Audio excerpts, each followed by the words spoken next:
She that dawned first, evidently meaning the first of a series of 30 dawns mentioned in the following verses. In verse 13, we're told that it is the dawn which commences the year. The 30 dawns are therefore the dawns of the beginning of the year, and the first of them is mentioned in the first verse. Sayana, however, says that the dawn at the beginning of creation is here intended, but the explanation does not suit the context, and Sayana has himself given different explanations afterwards. Entered into her, according to Sayana, the meaning into the earth could be construed, where the sun, speeder of the dawns, is said to have entered into the mighty earth and heavens. According to a possible reading of the meaning, it could be entered into other dawns, showing that the first dawn was a member of a larger group. The three great ones could be the three typical deities or devatas mentioned by Yaskas, which are Agni, Vayu or Indra, and Surya. In Rig Veda 7:33-7, the three Garmas or fires are said to attend the dawn, and in 7:783, the dawns are said to have created Surya, Yajna, the sacrifice, and Agni. Though the three have been variously named, the reference is evidently to the rise of the sun and the commencements of sacrifice and the kindling of the sacrificial altars after that first dawn. Possessed of songs is interpreted in this context, but the word could be lovely. Here we have followed Sayana's translation, that the morning atmosphere resounded with the recitation of hymns and songs may seem amongst others, such as from the Rig Veda. The phrase used in a verse to follow denotes much the same idea, but the word chachandas may perhaps be understood to mean shine in all of these places, where the phrase has been translated by Mueller to mean like the shine of the splendor of the sun. Decorating and moving together in the same place gives the sun. That phrase and others are the usual epithets of dawn found in the Rig Veda. The two dawns. Here, Usha does not here mean Nusha Nakta or day and night as supposed in some translations, but denotes two dawns, such as the third and the fourth, being mentioned in the following verses. Sayana says the first dawn is the dawn which appeared at the beginning of creation, and the second, the diurnal one, as we see it. But Sayana also had to abandon his explanation later on. A couple of the dawns obviously includes the first dawn mentioned in the first verse, which, with its successor, now does form a couple. Since groups of 2, 3, 5, or 30 dawns are mentioned as moving together, they cannot be the dawns of consecutive days, that is, separated by sunlight, as with us in the tropical or temperate zone. The verse referring to the three maidens, the number of dawns is now increased to 3. The fourth now says that the single deity of dawn appears as many different dawns through yogic powers. Acting as rishis, verse refers to the group of the 4 dawns, here appearing to be compared to the Shatustama or the fourfold song. The light brought on by the dawns is reward of the stoma. Sayana interprets suvas to mean heaven, but you can compare it to the Rig Veda 3:61-4, where the adjective svirjanda, creating light, is applied to the dawn. In verse 5, did it with the 5. Now after the number of dawns is increased to 5, the creation is preceded by 5s, as you can see in verse 11. Their 5 courses can be construed to mean the sacrificial rites performed in the appearance of the dawn, but you can compare it to Rig Veda 1:123-8, which says the blameless dawns go round 30 yanas each her own kratu, or destined course.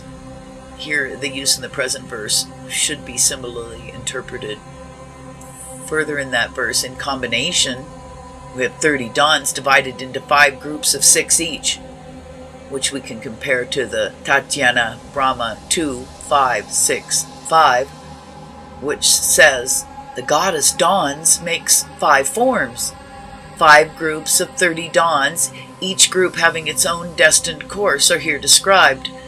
But as each group is made of 6 dawns, the 5 courses are, again, said to assume different forms, meaning that the members of each group have, again, their own course within the larger course chalked out for the groups. Verse 6. 30 sisters. In a commentary on the preceding verse, Sayana says the 30 dawns mentioned are the 30 dawns of the month, but does not explain why 1 month out of 12, or only 30 out of 360 dawns, should be thus selected. The dawns are also called sisters in the Rig Veda. The verse appointed place, Nishkitram, is used as reference to the course of the dawns, also in Rig Veda 1:123-9. It is appropriate only if the dawns return to the same point in their daily rounds. And go round amidst songs. Here, go round is also the phrase used in Rig Veda 1:123-8. It has been interpreted to mean about the sun, which is always surrounded by song, but we need not go so far, for the meaning may be more simply taken to mean amidst songs that are usually sung at dawn. Verse 7, through the sky, I interpret as space, such as the night is gradually changing into daylight. In the verse referring to the cattle, the morning rays or splendor are usually spoken of as cows. In Rig Veda 1:92-12, the dawn is described as spreading cattle before her, and in 1:124-5 we're told that she fills the lap of both parents of heaven and earth. The same phrasing can also be found in reference to a woman's children in Atharva Veda 14:2-25. Verse 8, the Ikashastka, the birth of Indra, is evidently the birth of the sun after the expiration of 30 dawns. Sayana interprets that to mean the 8th day of the dark half of the month of Magha, or January-February. And in the Tatriya Samhita 7:4-8, it seems to have the same meaning, where Ikshata was the first day or consort of the year, when the sun turned toward the north from winter solstice, and the commencement of the annual satras is therefore directed to be made on the Ekashata day. This meaning was, however, settled when the vernal equinox had receded from the asterism of Orion to that of the Critias or Pleiades, but in earlier days Ekashata seems to have meant the last of the dawns which preceded the rise of the sun after the long darkness, and thus commenced the year, which began with a period of sunshine. The word Ika in Ikashata perhaps denotes the first month, the last dawn probably falling on the 8th day of the first lunar month of the year. The phrase, a companion for me, that is Indra, or the sun whose birth is mentioned in the previous verse. The poet now prays that his new friend, the afterborn follower or companion, should be favorable to him. It should be noted that the birth of the sun is described after a lapse of 30 dawns, during which the poet had no companion. The phrase truth-teller seems to be a vocative plural, but not in strict accordance with grammar. In the Pada text, it is evidently a feminine form of the noun, singular, and it has been translated accordingly here, though not without some difficulty. In Rig Veda 3:61-2, the dawn is called Sundrita Iranati, which expresses the same idea.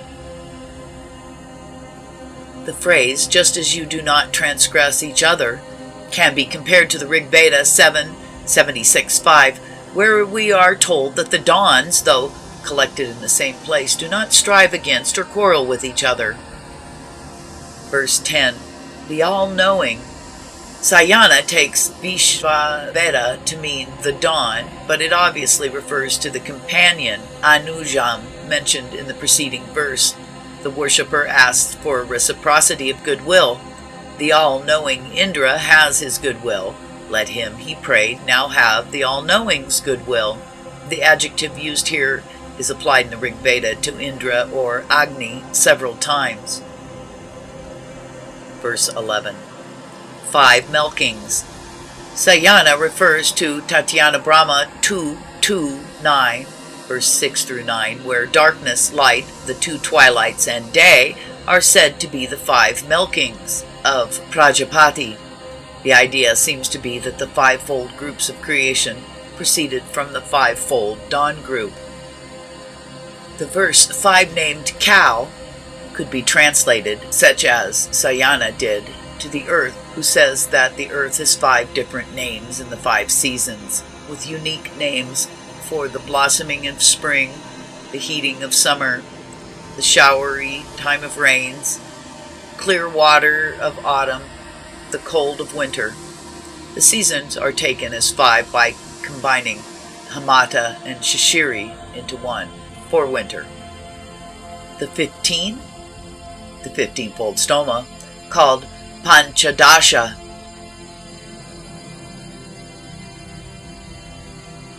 Verse 13. The phrase each succeeding year shows that the dawn here described is the first dawn of the year. The light, or cows, are said to be milked from the darkness.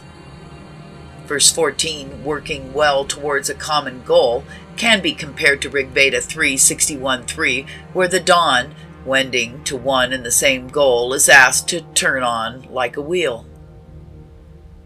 The phrase bearing signs of old age could be construed to meaning working well but having a common end, O unwasting dawn, thou least reached old age. But it doesn't make any appreciable change from the general sense of the verse. Verse 15. Though one shineth manifoldly, shows that only one continuous dawn, though made up of many parts, is described in this hymn. The phrase, leader of days, mother of children, are also found in Rigveda 7:77-2.